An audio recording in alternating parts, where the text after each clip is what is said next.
তুমি কি জানো যে সন্তান রূপে আমাদের জীবনে কে আসে? কই না তো। আসলে পূর্বজন্মের কর্মের ফলেই আমাদের এই জন্মে বাবা মা, ভাই বোন, স্বামী স্ত্রী, আত্মীয় স্বজন, শত্রু মিত্র, এমনকি আমাদের জীবনে যত সম্পর্ক আছে আমরা সেই সমস্ত সব সম্পর্ক পেয়ে থাকি। কারণ এই সমস্ত মানুষদেরকে হয় আমাদের কিছু দেওয়ার থাকে অথবা এদের থেকে আমাদের কিছু নেওয়ার থাকে। ঠিক সেইভাবেই সন্তান রূপে পূর্বজন্মের কোনো সম্বন্ধীকেই আমরা পেয়ে থাকি, যাকে শাস্ত্রতে 4 ধরনের বলা হয়েছে। 1. রণানুবন্ধক সন্তান, পূর্বজন্মের এমন কোনো জীব যার থেকে তুমি ঋণ নিয়েছিলে অথবা তার কোনো রকম ভাবে অর্থ সম্পদকে নষ্ট করেছিলে, সে তোমার জীবনে সন্তান হয়ে জন্ম নেবে। সে তোমার ঋণ সম্পত্তিকে কোনো রকম রোগের কারণে বা কোনো রকম ব্যর্থ কারণে ঠিক ততক্ষণ নষ্ট করতে থাকবে যতক্ষণ সেটার পুরোপুরি হিসাব না হয়ে যায়।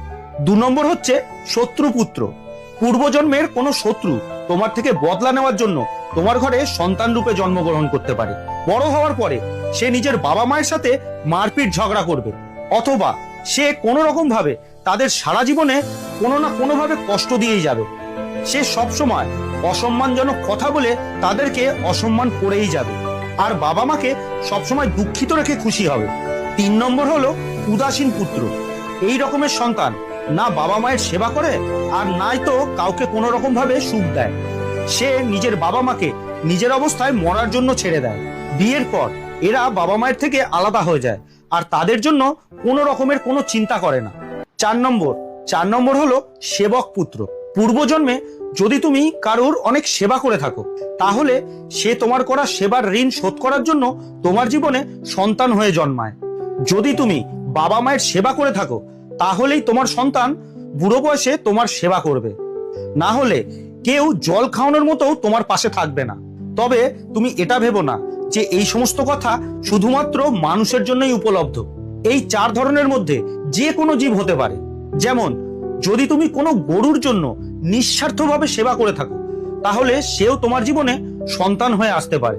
আর যদি তুমি কোনো নির্দোষ জীবকে কষ্ট দিয়ে থাকো তাহলে সে তোমার জীবনে শত্রু হয়ে জন্মাবে।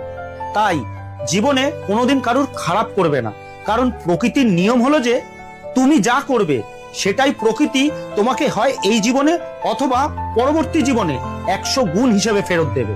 যদি তুমি কাউকে 1 টাকাও দিয়ে থাকো তাহলে এটা বুঝবে যে তোমার ভাগ্যের খাতায় 100 টাকা জমা হয়ে গেছে, এবং যদি তুমি কারুর 1 টাকা কেড়ে নিয়ে থাকো তাহলে এটা বুঝবে যে তোমার জমা রাশি থেকে 100 টাকা চলে গেছে। একটু ভেবে দেখো তো যে তুমি কোন জমা